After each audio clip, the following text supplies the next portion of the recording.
Hello students, स्वागत है आप सभी का फैक्ट टेक्स के एक इन्फॉर्मेटिव वीडियो में। और इस वीडियो में हम यूपी स्कॉलरशिप यानी कि उत्तर प्रदेश छात्रवृत्ति 2024-25 का फॉर्म रिन्यूअल अर्थात नवीनीकरण करना सीखेंगे। स्टेप बाय स्टेप मैं आपको सारी चीज़ें बताऊंगा कि कैसे आपको अपने फॉर्म का रिन्यूअल करना है और उसके बाद से कौन कौन से डॉक्यूमेंट्स ले जाकर के आपको कॉलेज में सबमिट करने हैं, कैसे फाइनल प्रिंट निकालना है। सारी चीज़ें मैं आपको बताने वाला हूँ। जैसे कि यहाँ पे आपको इंटरफेस पे दिख रहा होगा 2024-25 रिन्यूअल का फॉर्म है और एक ही ऑप्शन यहाँ पे आपको ग्रीन दिख रहा होगा।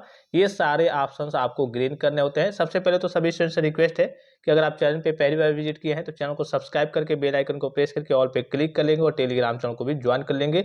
आपको मालूम है यहाँ से आपको यूपी स्कॉलरशिप से संबंधित हर एक प्रकार के ऑफिशियल और ऑथेंटिक जानकारी सबसे पहले मिलती है। अभी आपका फॉर्म फिलअप हो रहा है। बहुत सारे बच्चे क्या करते हैं, फॉर्म फिलअप करके छोड़ देते हैं कि हाँ हमारा पैसा तो चला ही जाएगा। लेकिन फॉर्म फिलअप होने के बाद से मान लीजिए कि आप कॉलेज में सबमिट करते हैं, उसके बाद से आपका स्टेटस रिलीज होता है। तो स्टेटस आपको चेक करना होता है। स्टेटस में अगर कोई गड़बड़ी रहती है तो आपके स्टेटस में शो होता है, उस हिसाब से करेक्शन का पोर्टल ओपन होता है। अगर गड़बड़ी रहती है तो आपको करेक्शन कराना होता है। करेक्शन कराने के बाद से फिर से आपको हार्ड कॉपी कॉलेज में ले जाकर के सबमिट करनी होती है। तो यहाँ से आपको सारे प्रोसेस, सारी जानकारियाँ वगैरह मिलती रहती हैं। तो चैनल को सब्सक्राइब जरूर कर लेंगे।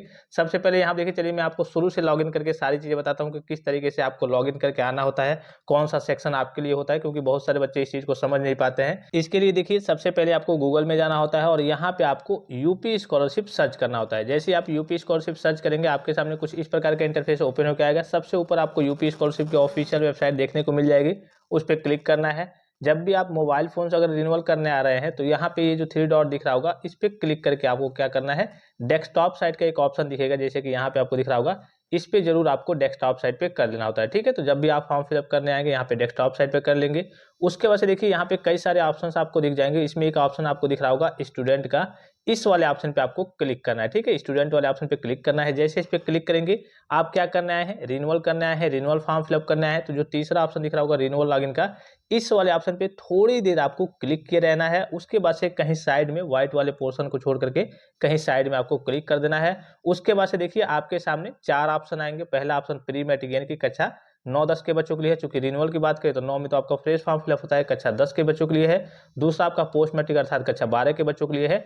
तीसरा जो ऑप्शन दिख रहा होगा ये यूजी, पीजी और डिप्लोमा के बच्चों के लिए, अर्थात ऐसे कह लीजिए जो बच्चे BA, BSc, MA, MSc, BCom, MCom, DElEd, ITI, polytechnic, BTech, BEd, BCA, MCA, nursing, जितने भी कोर्स होते हैं, अर्थात ऐसे कह सकते हैं 9, 10 और 11, 12 को छोड़ करके उससे ऊपर के जितने भी पढ़ाई होती है, जितने भी कोर्सेज होते हैं, उन सभी के लिए तीसरा ऑप्शन होता है। और चौथा ऑप्शन भी पोस्ट मैट्रिक के बच्चों के लिए होता है, लेकिन अदर स्टेट वाले बच्चों के लिए होता है। ठीक है, तो आपका जो भी हो, मैं post matric other than inter के एक स्टूडेंट का कर रहा हूँ तो मैं तीसरे वाले ऑप्शन पे क्लिक कर देता हूँ। आप अपने हिसाब से चूज कर लेंगे। उसके बाद से आपके सामने कुछ इस प्रकार का इंटरफेस ओपन होकर आएगा। यहाँ पे आपको ऊपर दिखा देगा कि हाँ 2024-25 के लिए आप रिन्यूअल करने आए हैं। तो यहाँ पे देखिए तीसरे ऑप्शन से आपको फिलअप करना होता है। पहले और दूसरे ऑप्शन में दिख जाएगा कि आप रिन्यूअल करने आए हैं और दूसरे में दिखा देगा कि आप post matric other than inter category के स्टूडेंट है। तीसरे में आपको क्या करना है, रजिस्ट्रेशन नंबर फिलअप करना है। चौथे में आपको डेट ऑफ बर्थ फिलअप करना है और पांचवें में आपको पासवर्ड फिलअप करना है और छठे ऑप्शन में आपको कैप्चा फिलअप करना है। अगर आपको पासवर्ड याद नहीं है तो यहाँ पे एक ऑप्शन विभाग के द्वारा दिया जाता है कि आप पासवर्ड को नया प्राप्त कर सकते हैं, नए पासवर्ड को कर सकते हैं, बना सकते हैं यहाँ से। लेकिन कभी कभी वेबसाइट में समस्या रहती है तो यहाँ पे आपका पासवर्ड जनरेट नहीं हो पाता है। तो 2-3 दिन बाद या फिर अधिकतर आप क्या करेंगे, मॉर्निंग में ट्राई करेंगे 3, 4, 5 बजे, तो आपका यहाँ पे पासवर्ड बन जाता है, आपका पासवर्ड मिल जाता है आपको। उसके बाद से यहाँ आपको registration number, date of birth वगैरह फिलअप करके, तो चलिए सारी चीजें मैं फिलअप करके फिर आगे की ओर प्रोसीड करके आपको दिखाता हूँ लाइव तरीके से। अब देखिए फाइनली सारी चीजों को फिलअप किया जा चुका है। यहाँ पे जो सबमिट का ऑप्शन दिख रहा होगा, इस वाले ऑप्शन पे आपको क्लिक करना होता है। जैसे इस पे क्लिक करेंगे आपके सामने कुछ इस प्रकार का इंटरफेस ओपन हो आएगा। जब भी आप लॉग इन करेंगे तो यहाँ से अब आपको करना क्या होता है, ये जितने ऑप्शन दिख रहे होंगे बस यही ऑप्शन आपका क्या दिखाएगा, रजिस्ट्रेशन वाला ग्रीन टिक दिखाएगा। ये सारे ऑप्शंस आपको ग्रीन टिक करने होते हैं, अर्थात कह सकते हैं वेरीफाइड करने होते हैं। तो इसमें आपको रिन्यूअल में बहुत ज्यादा कुछ नहीं करना होता। ठीक है, यहाँ पे जो 3 पैरेलल लाइन दिख रही होंगी, यहाँ पे देखिए ये जो 3 पैरेलल लाइन दिख रही होंगी, इस वाले ऑप्शन पे आपको क्लिक करना है। अब जैसे इस पे क्लिक करेंगे तो आपके सामने कुछ इस प्रकार का इंटरफेस ओपन होकर आएगा। यहाँ पे ये जो ऑप्शन है रजिस्ट्रेशन वाला, ये आपका बस टिक होगा। ये सारे ऑप्शंस आपके टिक नहीं होंगे, ये आपके टिक नहीं होंगे लेकिन ओपन भी नहीं होंगे। ठीक है, क्योंकि ये आपका पहले जब आप फ्रेश फॉर्म फिलअप करते हैं तभी से ये वेरीफाइड रहता है, ये भी वेरीफाइड रहता है। ये किसी किसी बच्चे में पहले से वेरीफाइड है। अगर आपका ये वेरीफाइड नहीं होगा एनपीसीआई वाला, तो इस एनपीसीआई वाले ऑप्शन पे आप क्लिक करेंगे, थोड़ा सा ब्लू टाइप पे ये दिख जाएगा, इस पे आपको क्लिक करना है। जैसे इस पे क्लिक करेंगे, एनपीसीआई पे क्लिक करेंगे, national payment corporation of India, ये आपके कहिए कि बैंकिंग का काम वगैरह है कि आपका जो बैंक अकाउंट है एनपीसीआई से मैप्ड है, ई केवाईसी वगैरह वहां पे कंप्लीट है या फिर नहीं। तो जैसे इस पे क्लिक करेंगे तो आपके सामने एक ऑप्शन आएगा चेक एनपीसीआई स्टेटस का, क्या ऑप्शन आएगा, चेक एनपीसीआई स्टेटस का, उस वाले ऑप्शन पे आपको क्लिक करना है और जैसे उस पर क्लिक करेंगे डायरेक्टली आपका फॉर्म रिडायरेक्ट होकर के बैक आ जाएगा, यानी कि यहाँ पे आपका एनपीसीआई का वेरिफिकेशन हो जाएगा अगर आपका बैंक अकाउंट एनपीसीआई से मैप्ड है तो। अगर नहीं है तो आप बैंक में जाकर के जो भी आपका बैंक अकाउंट होगा जहाँ का भी जाकर के कंटेक्ट करके आप ई-केवाईसी वगैरह वहाँ से कंप्लीट वगैरह करा लेंगे। ठीक है, तो ये सिंपल सा प्रोसेस है, बस आपको चेक एनपीसीआई स्टेटस के ऑप्शन पे क्लिक करना है, वो ऑटोमेटिकली आपका बैक आ जाएगा। उसके बाद से आप जब फिर से यहाँ से आएंगे तो ये और ये और ये और ये और ये सारे ऑप्शन यहाँ तक आपके क्या हो जाएंगे, ग्रीन हो जाएंगे ऑटोमेटिकली। ठीक है, अब बच्चे ये सोचेंगे कि मेन जो होता है फॉर्म फिलअप करने वाला वो तो ये होता है, नवीनीकरण आवेदन पत्र को संशोधित करें, ये वाला ऑप्शन तो ओपन ही नहीं हुआ, तो हम कैसे गत वर्ष के प्राप्तांक पूर्णांक वगैरह एडमिशन की डेट कैसे भरेंगे। तो इस बार विभाग के द्वारा कल के ऑफिशियल नोटिफिकेशन रिलीज किया गया है कि आपका जो फॉर्म फिलअप होगा आपके कॉलेज के द्वारा फिलअप किया जाएगा। जैसा कि आपको मालूम है पिछली बार जो रूल आया था अटेंडेंस वाला वो भी आपके कॉलेज के द्वारा फिलअप किया जाता था, तो अब विभाग ने ये कर दिया है कि जितने भी बच्चों के जो रिन्यूअल वाले बच्चे हैं उनके गत वर्ष के प्राप्तांक पूर्णांक वगैरह सारी चीजें हैं, अभी मैं आपको नोटिस दिखा दूंगा। ठीक है, तो वो सारी चीज आपकी कॉलेज के द्वारा फिलअप होंगी। आप जब भी रिन्यूअल करने जाएंगे या फिर आपके दोस्त वगैरह जितने भी होंगे देखेंगे, जैसे ही आप एनपीसीआई का वेरिफिकेशन करेंगे, एनपीसीआई के वेरिफिकेशन के बाद से ये सारे ऑप्शन आपके लॉक हो जाएंगे, यानी कि कल को ओपन नहीं होंगे और ग्रीन टिक हो जाएंगे। ठीक है, तो उसके बाद से मान लीजिए कि आपने एनपीसीआई किया, अब एनपीसीआई करने के बाद से आपका फॉर्म क्या हो गया, डायरेक्टली लॉक हो गया, ये ऑप्शन ओपन नहीं होंगे। और ये जो जांच हेतु आवेदन प्रिंट करे, तो जांच हेतु आवेदन प्रिंट कब किया जाता है, जब आपको फॉर्म में मिलाना रहता है कि हमने गलत भरा है, कुछ गलत भरा है तो हम उसको संशोधन कर लेंगे। लेकिन आपको जब ऑप्शन दिया ही नहीं जा रहा है फॉर्म फिलअप करने का, तो ये भी जो ऑप्शन है आपका जांच हेतु आवेदन प्रिंट करे, ये भी आपका ओपन नहीं होगा। डायरेक्टली तुरंत पहले क्या होता था कि तीन तीन दिन बाद आपका फाइनल प्रिंट निकलता था, अब डायरेक्टली आपका जो फाइनल प्रिंट है वो निकल जाएगा। तो सबसे नीचे फाइनल प्रिंट कहाँ से निकलता है, देखिए पहले क्या होता था 3 दिन बाद आपका फाइनल प्रिंट निकलता था। ठीक है, लेकिन अब डायरेक्टली आपका फाइनल प्रिंट निकल जा रहा है। तो यहाँ पे संस्था है तो आवेदन प्रिंट करे, इस वाले ऑप्शन पे आपको क्लिक करना है। जैसे इस पे क्लिक करेंगे देखिए आपके सामने कुछ इस प्रकार का इंटरफेस ओपन हो गया है, यानी कि एनपीसीआई करने के बाद से आपको कुछ फिलअप नहीं करना है, सारी डिटेल्स वगैरह आपके कॉलेज के द्वारा फिलअप की जाएंगी और डायरेक्टली आपका तुरंत आपका फाइनल प्रिंट निकल जाएगा। यहाँ पे देखिए इंटरफेस पे आपको दिख रहा होगा छाप तारीख सबसे पहले देखिए, और ये चीज देखिए शिक्षण संस्था में जमा करने हेतु जो आपका नॉर्मल सा प्रिंट होता है जांच के लिए कि जब प्रिंट करते हैं तो उसमें लिखा रहता है कि ये शिक्षण संस्था में जमा करने हेतु मान्य नहीं है, और जो आपका फाइनल प्रिंट निकलता है उसमें लिखा रहता है कि शिक्षण संस्था में जमा करने हेतु, यानी कि आपका ऑफिशियल और ओरिजिनल फाइनल प्रिंट है। छाप तारीख आपको दिख रहा होगा 24/10/2024 के डेट में, यानी कि 24 अक्टूबर 2024 के डेट में यह फाइनल प्रिंट निकाला जा रहा है। 17 यहाँ पे दिख रहा होगा आपको। ठीक है, तो ये कुछ चीज आपको ब्लर दिख रही होंगी सिक्योरिटी रीजन के लिए। तो ये बस नॉर्मल सा सिंपल इस बार का प्रोसेस है, नॉर्मल सा सिंपल सा प्रोसेस है कि जितनी भी डिटेल्स वगैरह है वो आपके कॉलेज के द्वारा फिलअप की जाएंगी।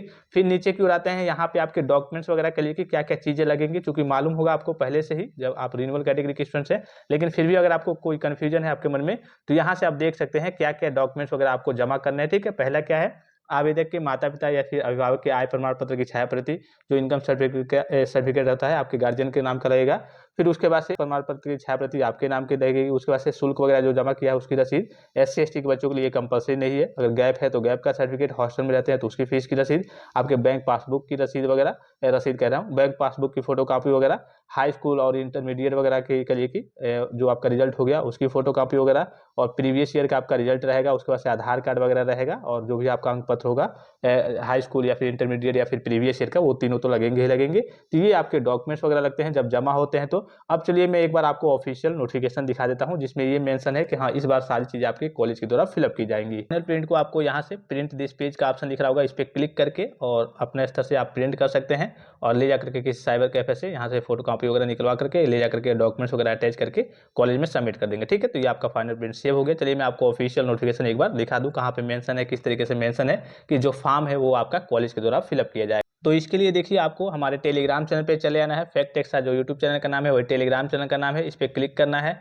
उसके बाद से ऊपर क्लिक करके यहाँ पे एक फाइल का ऑप्शन नीचे कराएंगे, एक फाइल का ऑप्शन दिख जाएगा, इस पर क्लिक करना है। उसके बाद से देखिए कि सारे जो कैटेगरी होते हैं सभी कैटेगरी की बात करें, SC ST general OBC minority pre matric post matric other than inter, सभी के लिए नोटिफिकेशन अलग अलग जारी हुआ है। तो किसी हम एक नोटिफिकेशन को ओपन करके सारी चीज़ें मैं आपको बता दे रहा हूँ कि किस तरीके से कहाँ पे मेंशन है कि हाँ किन जो फॉर्म वगैरह है रिन्यूअल के बच्चों का वो आपके कॉलेज के द्वारा फिलअप होगा। ठीक, तो उनके सभी विभाग के द्वारा ऑफिशियल नोटिफिकेशन रिलीज किया गया है। तो यहाँ पे आपको नीचे की ओर आना है और यहाँ पे देखिए नीचे की ओर, अब यहाँ पे देखिए यहाँ पे आपको दूसरा पॉइंट दिख रहा होगा, नवीनीकरण छात्र की अगली कक्षा में प्रवेश की तिथि। प्रवेश की तिथि मतलब आपके एडमिशन की डेट क्या है, आपको मालूम है जब भी आप फॉर्म फिलअप करते हैं, चाहे फ्रेश फॉर्म फिलअप करें चाहे रिन्यूअल फॉर्म फिलअप करें, तो उसमें आपके एडमिशन की डेट लगती है तथा गत कक्षा का परीक्षाफल यानी कि प्रीवियस ईयर का आपका रिजल्ट क्या है, रिजल्ट में आपका अंक क्या है, प्राप्तांक और पूर्णांक जिसे आप कहते हैं वो क्या है, तो उसका करिए डेटा।